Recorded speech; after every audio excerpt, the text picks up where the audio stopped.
Mana bakal?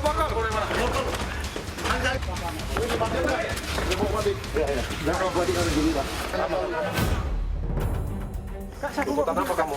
Sudah. Sudah berapa hari kamu kabur? Coba iya. Cuma setelan balap atuh. Bukan standaran kayak kia.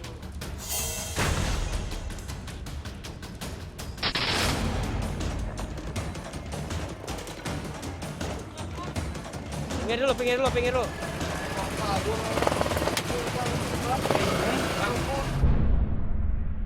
Standar tapi membahayakan teman-teman yang di dalam gimana ceritanya? Saya SMS ke nomor tersebut, kasihan Mas Nur masih bisa bekerja atau tidak? Itu saya pertimbangkan.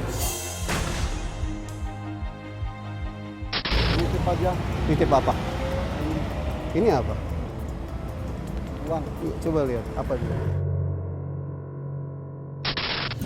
Sebagian sekarang nyebrang. Di sini lokasi yang tadi informasinya tempat tawuran.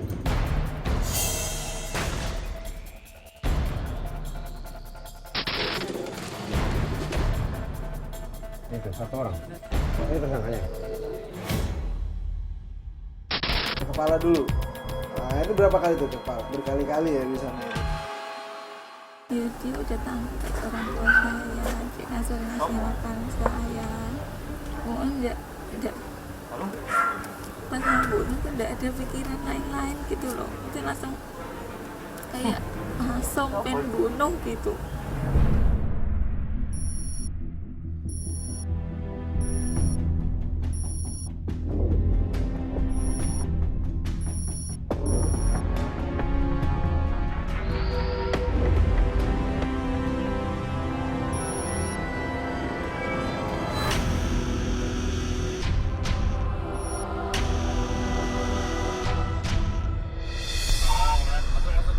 Meluncur ke TKP. Siap. 86. Kami melakukan perjalanan patroli ke kawasan daerah Cibaduyut. Kami memberhentikan kendaraan tersebut karena disinyalir kami curigai kendaraan tersebut. Mau kemana ini? Cari makan. Coba turun dulu.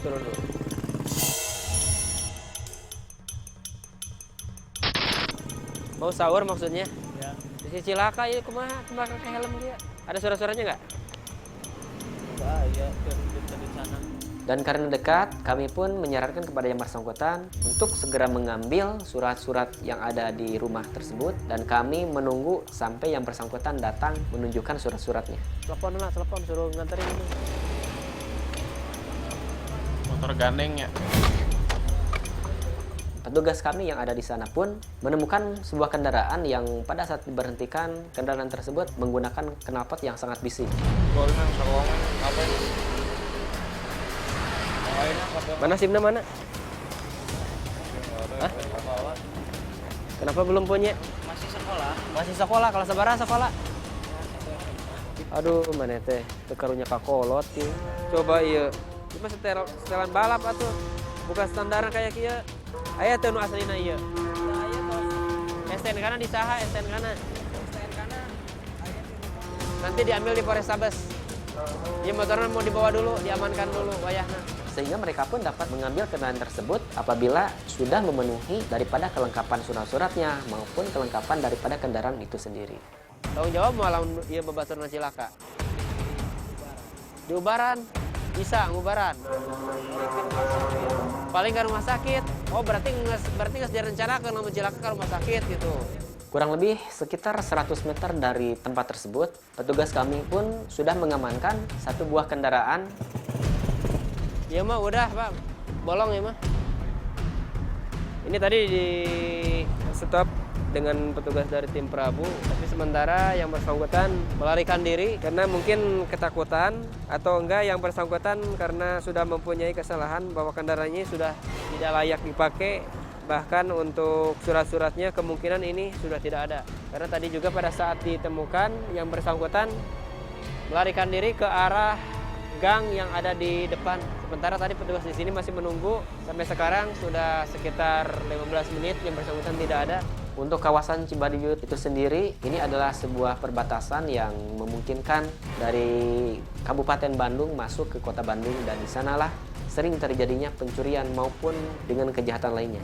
Ini dapat dinyalakan tanpa menggunakan anak kunci, dan disinyalir ini ada kendaraan hasil daripada curian. Jadi untuk sementara kendaraan ini kami amankan untuk penyelidikan lebih lanjut ke Mako Polrestabes Bandung.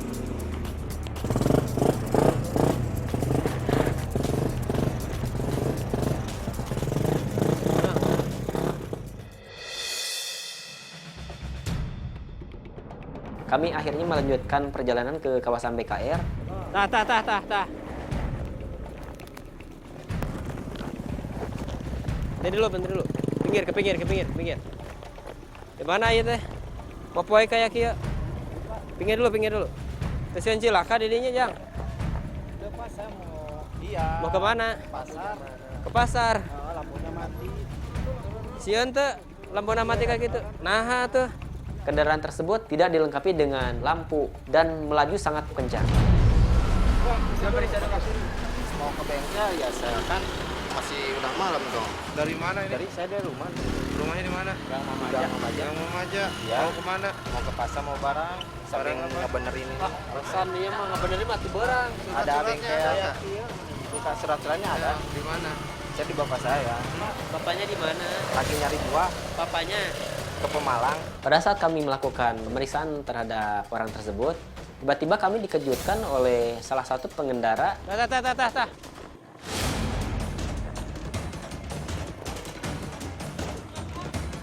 Pinggir dulu.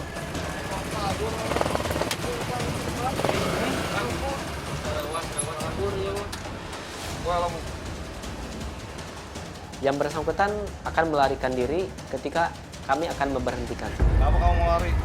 Hah? Kenapa kamu mau lari? Oh, Pak. Hah? Kaget. Kaget kenapa? Surat-suratnya di mana? Di rumah, Pak. Kenapa kamu bukannya berhenti? Ada Pak. Banyak ini, Pak. Begal kan suka ada begal di sini. Begal gimana? Kamu lihat nggak pakaian saya? Iya, Pak. Apa identitas kamu yang ada? Nggak ada. Hah? Surat nggak ada kamu. Di rumah, Pak. Di rumah itu. Radio dari rumah sakit. Bapaknya ini. Dan ternyata benar sekali, yang berusaha akan melarikan diri. Kami mencurigai kendaraan tersebut sangat tidak jelas peruntukannya.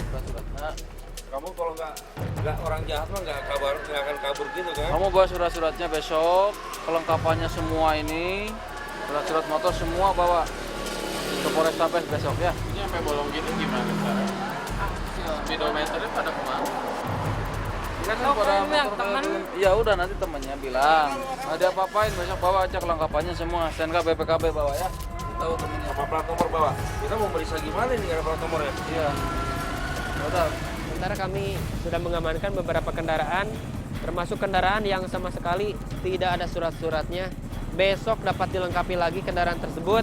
Intinya jangan sampai membahayakan diri sendiri maupun membahayakan pejalan kaki dan pengendara lain. Tiba-tiba pada saat kami akan melanjutkan patroli, ada seseorang yang menghampiri kepada kami. Ada jambret? Di mana? Di terusan Cibaduyut, Berapa orang ininya? satu motor 2 orang. Boncengan. Boncengan. Terus saya kan lagi nelfon di mobil, ke pinggir dulu saya kan nerima telepon, langsung diambil.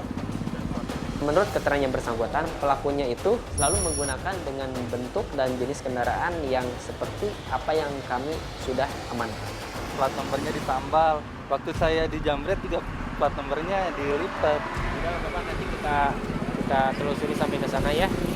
Kami akan selalu berusaha melakukan rutin patroli-patroli khususnya pada malam hari untuk meminimalisir kegiatan maupun ruang gerak daripada pelaku-pelaku kejahatan yang selalu merasakan kepada masyarakat khususnya di Kota Bandung. Nitip aja. Nitip apa? Ini apa? Uang. Coba lihat apa dia.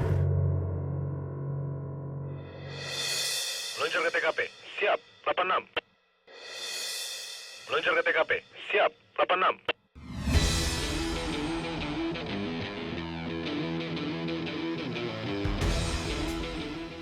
Saat ini kita melakukan kegiatan patroli di ruas Jalan Cikampek dan untuk arus lalu lintas untuk sore ini kelihatan cukup padat karena masih adanya pembangunan LRT sehingga banyaknya memakan badan jalan. Jadi dihimbau bagi para pengendara untuk sedikit mengurangi kecepatan agar tidak terjadi hal yang tidak diinginkan, yaitu kecelakaan lalu lintas. Karena banyaknya pengendara secara umum akan meningkatkan banyaknya pelanggaran di kawasan tersebut.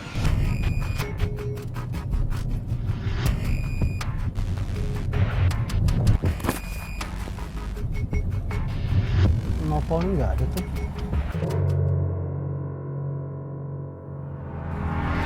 Platnya apa nih? Copot.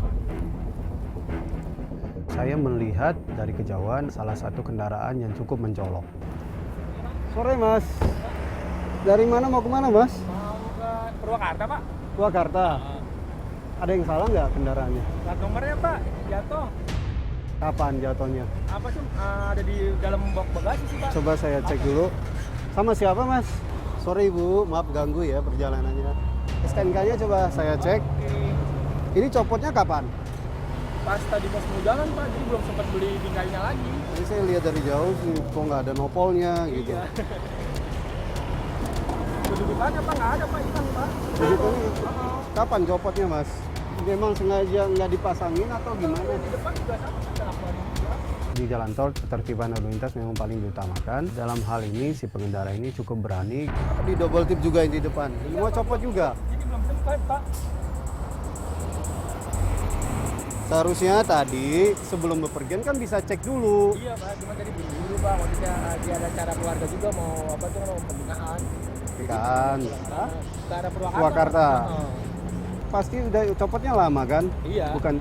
Ya kenapa nggak langsung dipasangin tadi? Belum sempat Pak, baru copotnya itu kemarin. Sekarang saya langsung jalan, belum sempat belinya ke tempat plat nomornya itu. Kan bisa sih banyak yang itu sepinggir jalan hanya untuk tempat dudukannya aja kan? Tempat dudukannya aja bukan nopolnya gitu kan? Kan itu pinggir jalan juga banyak. Kecuali Mas cetak nopolnya baru harus ke Samsat. Itu sesuai STNK-nya saya cek memang asli gitu kan. Punya SIM? Oh, ada Pak. Namanya siapa? Sama kayak Bapak. Mas Agus.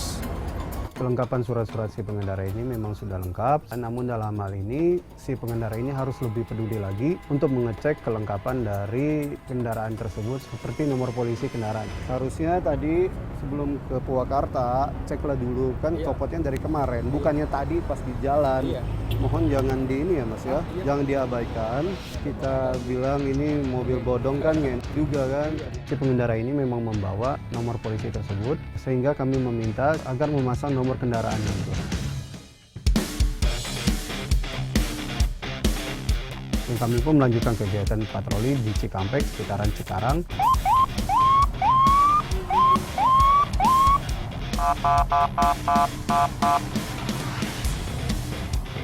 Tidak lama dari pelanggaran yang pertama, kami juga mendapatkan kendaraan umum bus yang melanggar lalu lintas. Halo Mas, yang bawa mobil siapa? Hah? Mas? Mas yang bawa mobil langsung? Tadi tahu kita berhentikan kenapa? Sangat di jalur sana gitu kan. Seharusnya Mas lewat jalur yang mana? Ya jalur sini, cuma tadi kan saya ngituin depan, kan macet. Macet dari mana Mas? Tadi itu kan macet kan, saya nyalip truk. Saya tuh dari belakang Mas nggak lihat. Saya kan di kiri tadi. Dari tadi Mas di sebelah kanan. Pengendara ini beralasan bahwa situasi pada saat itu cukup macet, namun hal itu tidak bisa menjadi toleransi karena arus lalu lintas pada saat itu relatif lancar. Di kiri ya, saya bukan dari ujung di kanan. Masih tahu di kanan enggak, saya dari kiri terus ngambil ke kanan. Gitu. Selayaknya Mas lewat yang jalur ya, mana? Situlah. Ya? Ya dua. Jalur Ya, dua. Mas bawa siapa? Karyawan. Bawa karyawan? Ya. Karyawan itu bernyawa kan? Di kanan juga agak pelan Pak. Kok begini-begini. Aduh Mas harusnya lajur bus itu lajur 2 ya, bukan lajur yang sebelah kanan itu. Ya, Mas setiap hari melewati jalur ini antar jemput karyawan pasti sudah memahaminya. Si pengendara ini membawa beberapa karyawan dan apabila dia melanggar jalur yang tidak semestinya, sampainya pula yang akan dirugikan nantinya. Mas bisa baca ini nggak? Bila bus ini tidak tertib dalam berlalu lintas dan membahayakan, SMS-kan. Apakah perlu saya SMS ke nomor tersebut? Nggak usah Pak. Kasihan masnya kan? Saya kan jalannya standar, nggak terlalu kencang banget. Kalau saya SMS ke nomor tersebut, kasihan masnya. Itu saya pertimbangkan. Padahal nomor aduan ini sudah tertera jelas di bus ini, namun dalam hal ini si pengemudi ini tetap saja melakukan suatu pelanggaran. Mas ikut sidang aja? Nitip aja Pak. Hah? Nitip aja. Nitip apa? Ini apa? Uang. Coba lihat, apa ini? Untuk apa ini? Ya, alhamdulillah saya nggak pernah kena gitu, soalnya saya jarang melanggar. Kenapa? Ya, kalau itu kan saya kata sanksi gimana? Ya makanya saya akan mikir anak istri saya, kalau sanksi jadi saya nggak kerja, kita nggak bisa nafkahin Pak. Saya bukan berarti menjelekkan atau bukan membuat Mas mempersulit diri Mas sendiri gitu, enggak. Mohon jangan mengulangi kembali, Ya, bisa... jangan Pak, ntar di 86 ntar keluarnya kan. Ya namanya orang kadang hilaf kan biasa Pak. Kadang hilaf. Ya kadang-kadang hilaf, namanya sadar, kadang... Akhirnya saya memberikan tindakan kepada si pengemudi ini agar tidak melakukan pelanggaran lagi. Dan tidak terasa hari sore menjelang malam dan kami tetap melanjutkan kegiatan patroli. Mana bokal-bokal?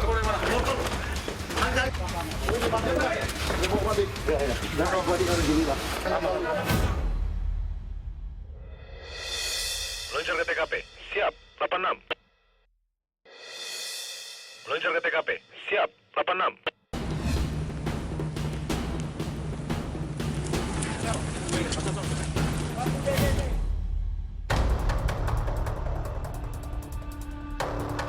Di teras kan ada teras itu. Ya berarti suka motor dari depan. Kita harus dari belakang maksudnya, yang dari depan cuma mantau we. Boleh. Masuk, kabur dia we.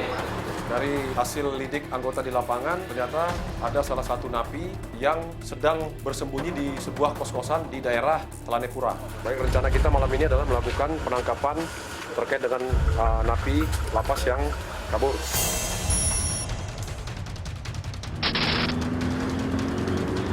Kan di PDAM aja, PDAM. Iya, kapan aku telepon baru kalian masuk ke situ. Ya, karena kalau kalian nunggu di situ, takut aku dia mantau kalian dari atas. Ya, tunggu kalau aku sudah di belakang, sudah aku telepon, baru kalian masuk. Saya membagi tim kami, jadi yang berkendara roda 2, kemudian ada yang menggunakan kendaraan roda 4.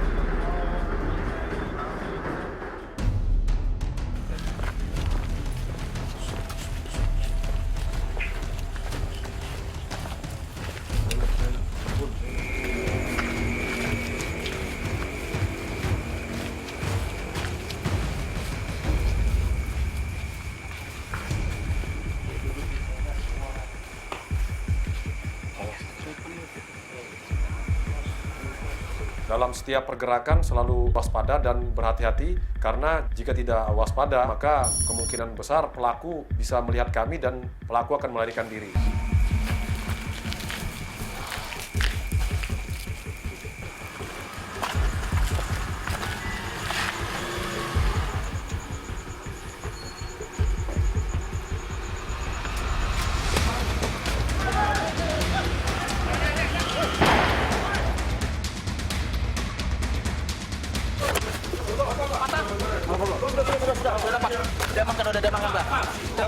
Mana bokal-bokal?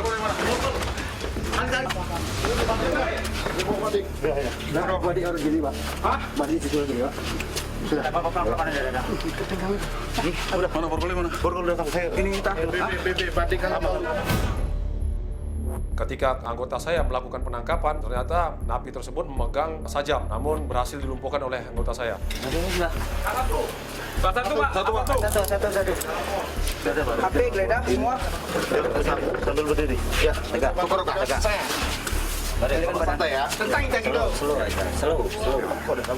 ya. Sudah ya, nyesal ya. Bisa. Oh ngapa dak? Kamu udah nyerahkan diri. Nggak nyerah. Nggak nyerah. Nggak nyerah kau. Sambut dari bawah yuk. Hah? Sambut dari bawah. Enak tuh tidur dalam LP. Bagus ya. Ini turun dulu dah. Ya sudah. Biar aku turun dulu. Nah, untuk turun ke bawah itu memang agak sulit lokasinya. Jadi anggota pun berhati-hati menurunkan napi tersebut. Sambut. Ya, aku pegang atas. Udah. Kami tahan. Iya. Ya, terus. Tuntutan apa kamu? Sudah. Narkoba berapa tahun? 9 sih. Hah? 7 tahun 9 bulan. Sudah berapa hari kamu kabur? Hari Rabu. Hari Rabu. Pertama kamu kemana? Sini lah. Langsung ke sini? Iya. Hari berarti ya? Ah. Mau nyerah diri, cuman Pak pikir Pak. Rasanya susah juga kan. Rencana kami besok dengan kemana, cuman cara nyerah diri kan. Berarti benar kamu ya? Benar Pak. Sekarang kita bagus kita ke kantor. Ya. Kita serahkan ya kepada pihak yang berwajib ya. Saya melakukan interogasi singkat kepada napi tersebut dan dia memang mengakui bahwa merupakan salah satu napi yang kabur dari lapas Jambi. Kami kemudian membawa napi itu ke Mako Polresta untuk dilakukan pengembangan lebih lanjut. Siapa tahu dia mengetahui keberadaan rekan-rekannya yang lain yang masih berada di luar.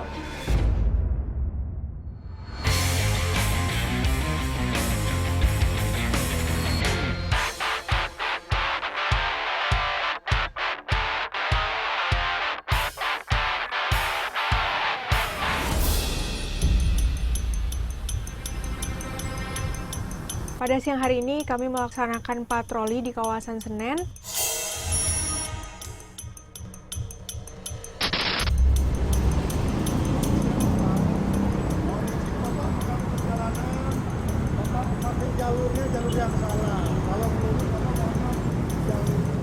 Saya menemukan seorang pelanggar sepeda motor yang salah jalan.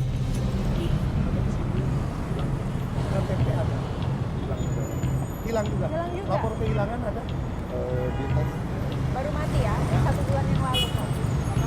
SIM-nya nggak ada, KTP-nya nggak ada, terus bagaimana nih?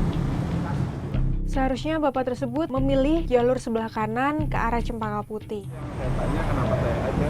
Menurut saya sih nggak adil. Kalau udah tahu itu salah, ya harusnya bapak nggak ikut-ikutan mereka dong. Kembali saya menemukan seorang pelanggar lagi dan pelanggarannya sama, yakni salah jalur. Buru-buru. Ini sudah 2016, sekarang kan 2017.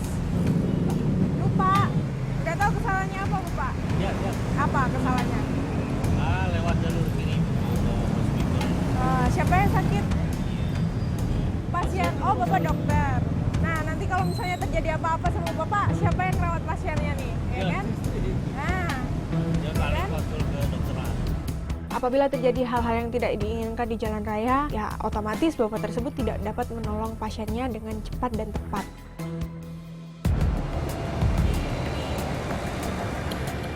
Lagi-lagi kami memberhentikan salah seorang pelanggar yang melanggar peraturan lalu lintas dengan tidak memakai helm. Selamat siang. Mohon izin mengganggu perjalanan, bisa tunjukkan SIM sama STNK? SIM-nya kemarin sudah ditilang. Udah ditilang, kenapa nganggur lagi nih? Aku mau parkir.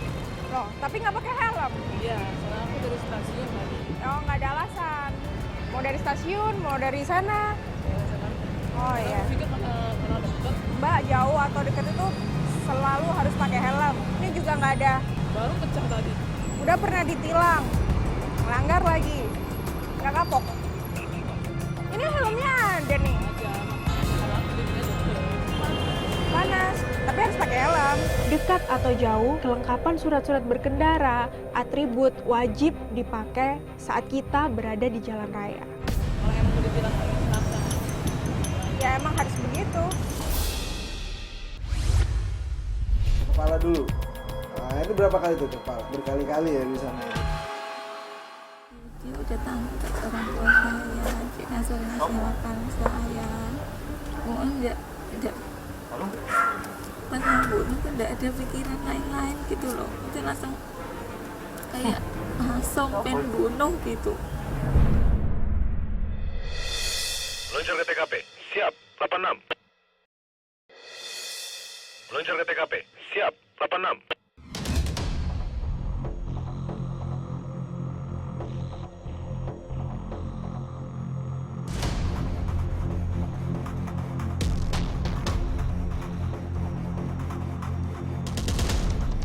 Polrestabes Surabaya menerima informasi tentang temuan mayat yang ada di salah satu rumah terletak di Jalan Kupang Indah. Kita temukan ada seorang wanita, ya sekitar 48 tahun, bekerja sebagai asisten rumah tangga atau pembantu. Terus pelan-pelan. Pelan-pelan.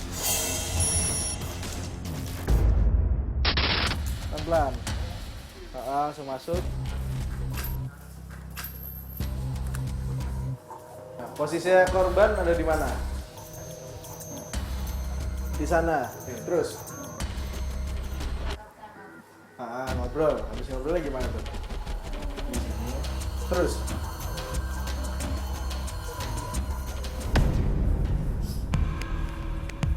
Habis korban jatuh langsung sekali lagi. Itu diseret ke belakang gitu berarti. Terus sampai ke, berarti ini habis diseret. Terus habis ini gimana? Itu kemana tuh? Yang agak jelas ke kaki ya? Ke kaki situ sekali apa 2 kali? 1 kali. Habis itu habis dari kaki ke tangan apa ke kepala? Ke kepala dulu. Itu berapa kali tuh ke kepala? Nggak tahu, berarti berkali-kali ya di sana itu. Tangan berapa kali? 1 kali.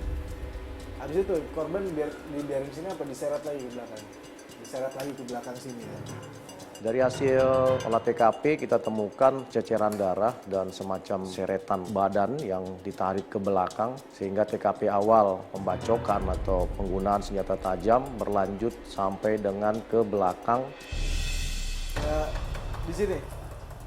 Ditunjuk coba tempatnya gimana terakhir. Di sini. Ini korban posisi terakhir berarti di sini.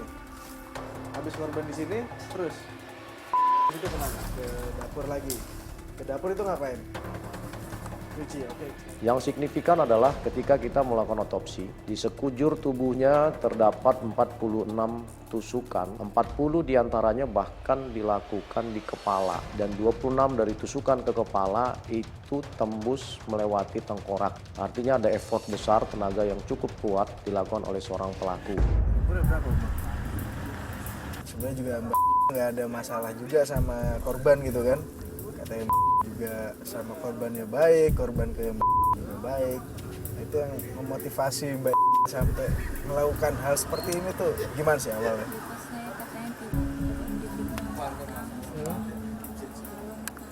Dia bilang tuh saya punya utang toh. Dia bilangnya enggak, kamu gak punya utang, tapi nadanya itu kayak nggak bersalah gitu loh, saya dituduh punya utang. Maksudnya kayak nadanya kayak nantang lah atau kayak nada gimana gitu. Ada pacarnya tuh, punya pacar kan, tuh pernah dibawa ke sini kan. Dibawa ke sini, terus itu berapa kali? 4 apa 7 kali? Habis itu korban pernah mergoki sampean juga? Ya, sampai katanya nggak ijazah itu. Ini bilangin gimana itu? Saya kalau lagi bilang itu Terus perasaan sampean itu gimana ini? Biasa aja, nggak ada rasa takut, nggak ada rasa, tapi ya ada kecewa, nyesel itu ada, tapi kayak takut, kayak apa nggak ada sama sekali. Dia udah tangkap orang tuanya, dia ngasih makan saya. Pokoknya tahu itu nggak ada pikiran lain-lain gitu loh. Dia langsung kayak pengen bunuh gitu. Ketika tabir itu terbuka, ada raut wajah penyesalan yang luar biasa yang kita bisa lihat di wajah tersangka, termasuk juga perilakunya. Penyesalan luar biasa itu berkecamuk di dalam tubuhnya. Terus kalau yang masalah kalung itu sebenarnya gimana? Itu saya tidak tahu apa-apa itu. Misalkan sampean nggak ada utang atau nggak minum kalung kan harusnya nggak harus kesel dong, harusnya biasa aja. Enggak, saya Iya kesel banget ya tadi bilangin pangeran ya saya punya utang. Ini berarti sama Bu Saninya itu. Gak berencana untuk apa tuh membunuh itu, nggak punya pikiran itu. Saya nyesel banget, pokoknya saya nyesel banget dan saya minta maaf, tapi pokoknya saya nyesel setengah mati, nyesel banget. Penyidik meyakinkan bahwa motif terbesar dari kejahatan ini adalah dendam atau sakit hati. Untuk itu maka kita mulai melakukan penyelidikan tentang orang-orang siapa saja yang mempunyai motif itu. Perumahan itu adalah restricted area atau area yang memang terbatas, boleh dilintasi oleh orang-orang tertentu, yang menyimpulkan bahwa hanya orang-orang di sekitarnya saja yang perlu kita screening. Ceritanya sih yang cerita gitu. Itu ceritanya ke siapa? Langsung ke Mbak I siapa? punya utang tuh emas, tapi nggak tahu Emas apa? Berupa apa? Kalung? kalung emas. Ini akhir-akhir ini tertutup. Akhir-akhir itu tuh Nanti sekitar bulan 1. Oh, dari Januari itu ya? Itu udah tertutup gitu kayak. Gimana sih hubungannya sama Bu Sani? Akhir pas mau kejadian itu sering masuk rumah, sering keluar rumah gitu loh. Si Tapi nggak tahu. Nah itu Mbak mau bilang apa tuh kira-kira? Yang jujur aja sama yang sabar, sebenarnya itu lucu-lucu. Yang sabar-sabar aja sih. Gitu aja ya. Iya. Latar belakang kesalnya itu karena ternyata memang korban ini meminjamkan kalungnya kepada tersangka, kemudian dimintai terus, dan si tersangka ini menghindar seolah-olah dia tidak pernah meminjam kalung. Dan memang tidak mudah untuk bisa membuka tabir tentang kejahatan yang dilakukan oleh si tersangka. Kuncian terungkap perkara ini adalah dari keterangan sang pacar. Sampean sebagai apanya? Punya utang nggak sih sebenarnya? Sampean pernah tanya ke dia? Pernah cerita nggak sih? Ada masalah, kan dia kan kerja di Surabaya kan ya? Sampean juga kerja di Surabaya bagaimana?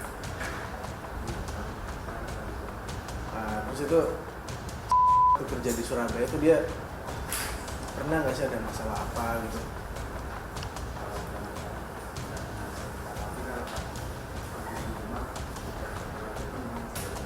Dia cerita apa tuh? Ibu sebelah itu gimana katanya?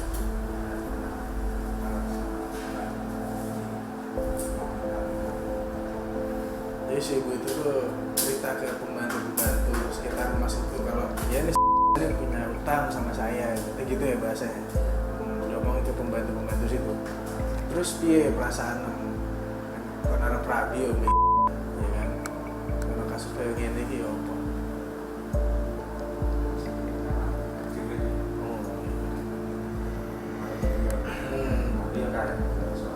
Oh iya, dilihat dulu lah ya.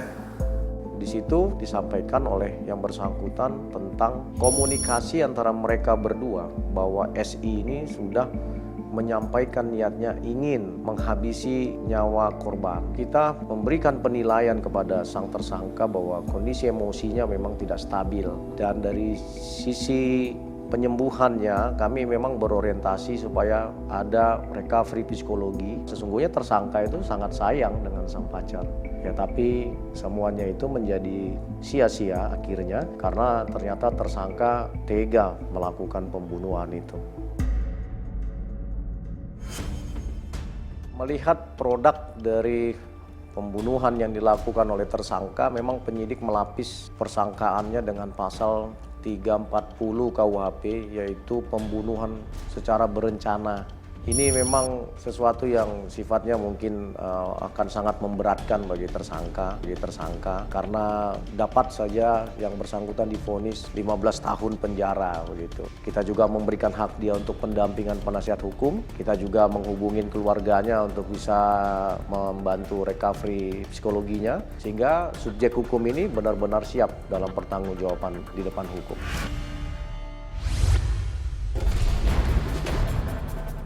Itu satu orang. Ini tersangkanya.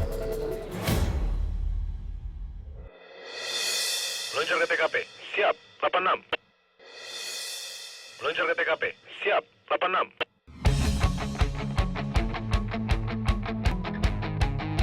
Lihat patroli mobile, sementara mengarah BKT.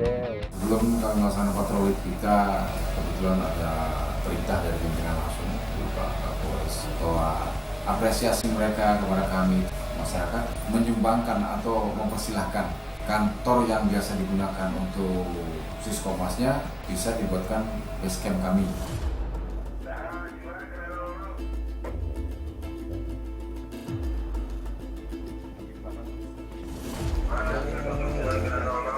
Solusinya bagus seperti Pak ya? Gitu ya? Iya. Jadi kita pagar Pak besok. Jadi BRC-nya dari sana. Saya minta di sini aja gitu. Saya minta di sini aja samping. Karena kita udah pasang ring di sini. Kita buang kamar mandi.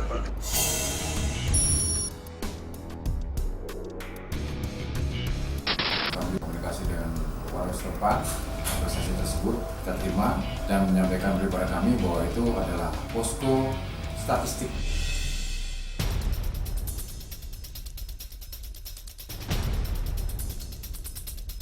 Setelah kami tadi dari lokasi yang rencananya akan dibuatkan satu base camp, kita akan kembali melakukan patroli mobile. Jembatan flyover Pak, jadi masih masuk wilayah kita, mengingat kami dalam perjalanan menuju sasaran. Mohon untuk patroli Solo Bandung dulu memonitor, menunggu kami tiba di lokasi Pak.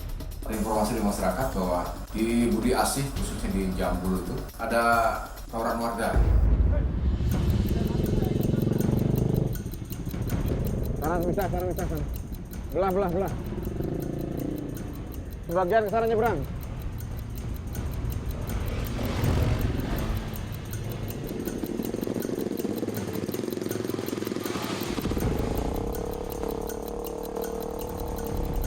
Clear. Oh, pantau satu. Rekan kita ke sana tadi tuh. Clear nggak?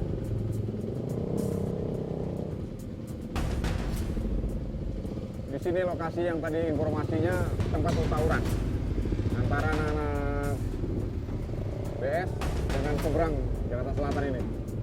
Tapi kita upayakan sisir, mungkin ada tajam yang tertinggal. Akhirnya kami berdasarkan informasi keterangan yang di lokasi, ada sekumpulan anak-anak remaja yang katanya ada menggunakan atau membawa sajam.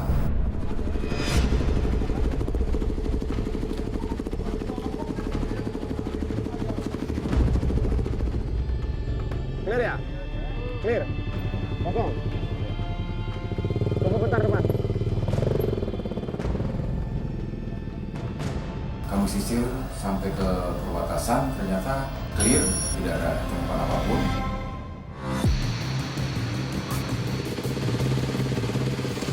Terus kami kembali patroli mobile ke wilayah Makassar. Informasi dari masyarakat ada tersangka yang diamankan, tersangka 363 curanmor.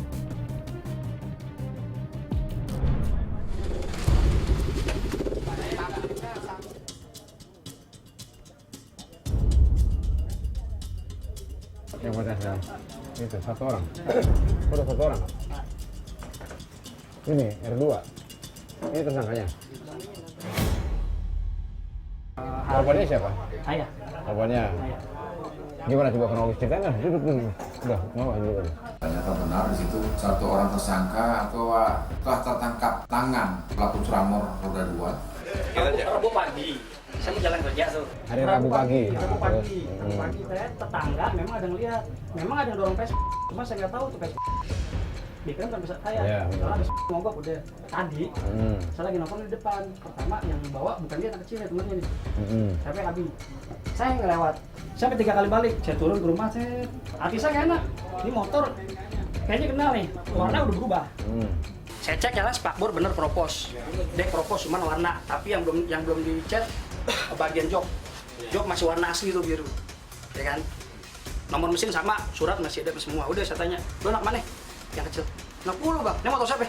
Gue dititipin, kami siapa dititipin? Kami siapa? Sebutlah nama dia. Panggil lah dia. Saya nggak tahu kenapa sih, mau dititipin doang, saya pakai. Udah saya panggil, masalahnya anak pulau dalam. Ya semua. Saya nongkrongnya pulau dalam kan jadi nggak enak. Di mana waktu itu? Di rumah saya. Di rumah, depan rumah. Di gang aja. Akhirnya setelah diinterogasi sama korban bahwa si tersangka itu satu RW, jadi katakan satu lingkungan. Coba bilang sama siapa? Begitu. Hah? Caranya gimana lu ngambilnya? Dia itu pas kunci nggak. Hah? Kunci. Kunci pakai kunci apa? Kunci biasa doang kan. Kunci motor. Itu kunci motor lain gitu. Nah tuh motor gampang tuh. Bisa tuh. Enggak, gue yakin lu nggak sendiri. Sendiri bang. Hah? Kapan kamu ambilnya? Rabu, jam 3 pagi hari Rabu. Di mana? Di gang. Ya, di gang ya. Setelah kamu ambil, dibawa kemana? Terus kok bisa berubah warna di mana? Dicatnya di mana? Pakai apa catnya? Pilok. Setelah kami dapatkan keterangan dari tersangka, dari korban, juga saksi dan barang bukti yang ada, langsung kami amankan ke Polres Jakarta Timur.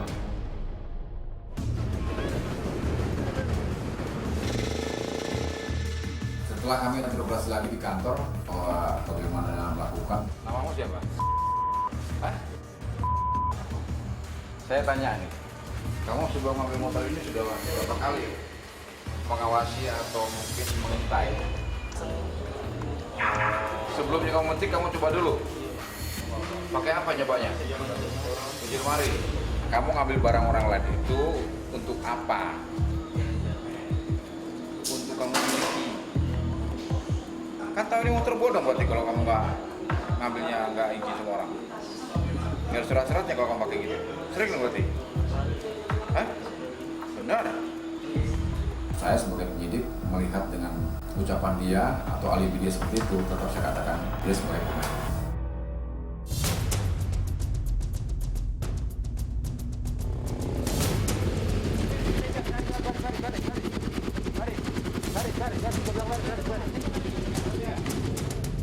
Angkat motornya. Berapa botol minum? Satu, Pak. Ada kedapatan beberapa pemuda yang sedang minum-minum. Minum semua nih. Sama Om baru datang. Sama Om mana? Om saya. HP dong. Minum apa lo, Pak? Pada mana? Di mana? Enggak ada, Pak. Enggak sini deh, tadi Pak, tapi mereka enggak kalau bulan sini kita usir, Pak. Pokoknya Mas kita usir ya, kita boleh saksi kalau sudah kalau gitu. Siap dah, silakan balik aja. Siap dah. Ya udah semuanya. Iya dah. Jadi ngomong udah baru ngomong. Ya udah. Buat. Sekecil apapun, buang tipas di lingkungan, cepat lapor kepada kami. Kami dari tim Raja Wali, tanpa ada bantuan dari masyarakat atau tanpa ada informasi dari masyarakat yang sifatnya mendukung penuh ke kami akan melayani dan kami akan melakukan sesuai yang diharapkan masyarakat. Tegas, humanis, profesional.